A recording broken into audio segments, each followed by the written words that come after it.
You know, normal people don't make stuff so complicated. Anyway, first of all, the bottom of this is the bottom, not the top. I got the top done if you were watching the videos. I have it sitting on bubble wrap because, as you can see, and trying to get the top done, luckily I put some really hard poly on here. But anyway, I'm going to have to sand this down just a little bit and put some more poly on there because it got skeffied up pretty good in the process of getting the top finished. This next part is working on the base. So over there up against the wall, I have 6 legs out of poplar. We're going to paint them all black. So there's the 6 legs. I really don't know how many legs I'm going to use yet. I actually have a spare.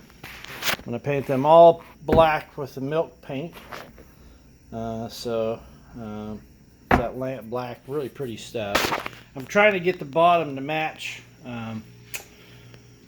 our dining room table, which has a fake walnut top. I wouldn't say fake, but the wood certainly isn't walnut. So anyway, but it's walnut stained, and it's really pretty. One of these days, maybe I'll buy a slab and replace it. But anyway, I have the apron material up there, which is also poplar. And again, poplar's kind of ugly, but it is a hardwood. And it paints up really nice. So we're using that. So the problem I have here, conundrum that I'm trying to deal with, is originally I was going to build a base that looked like this. And this was kind of my template. The problem with this base is that I have massive overhangs. So if I set this way, I have an overhang of almost 2 foot on this side and almost 2 foot on that side. Makes it look tippy, but even more, it makes it look like crap. So, of course, that would have been really easy to build, but I have to have a coffee table that's not square or rectangular. Of course. So, and add to this, this is going to be the first time I've done legs and the first time I've done mortise and tenons, really. So it's going to be kind of a learning curve for me.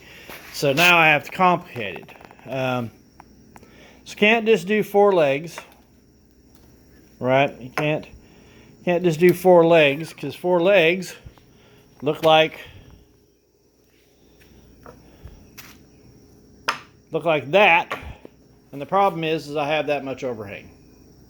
So these are little blocks, by the way, just to help me lay out the legs, in case you're wondering.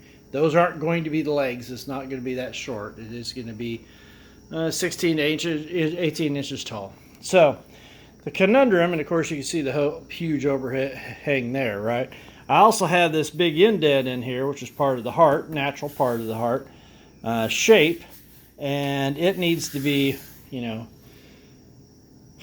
factored in too, because it would be really easy to put a leg here and then a leg over here, which makes a lot of sense. But the problem is I can't run a mortise and tenon board from here to there without going across here, right? So I've got to figure out something there.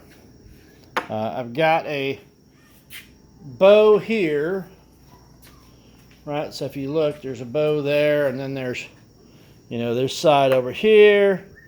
I've got a huge part here that I could put 1 leg on, and then I could put a leg in here to give me something like that.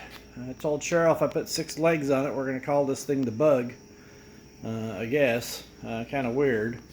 But the big kicker here is, one, I want it to look nice, right? So and hold value, so that someday I can leave it to my kids and it won't just go in the trash, and maybe it'll have some value to it. The other kicker, of course, is that I don't want it falling over on top of a grandkid. So that's kind of the conundrum, trying to figure out exactly where the leg placement is going to be. Is going to be a challenge.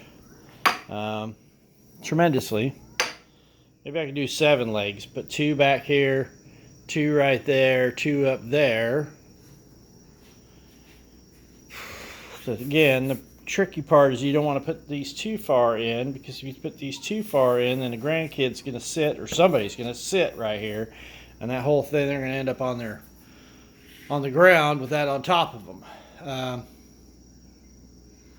So you need to make sure that there's, structurally a leg holding,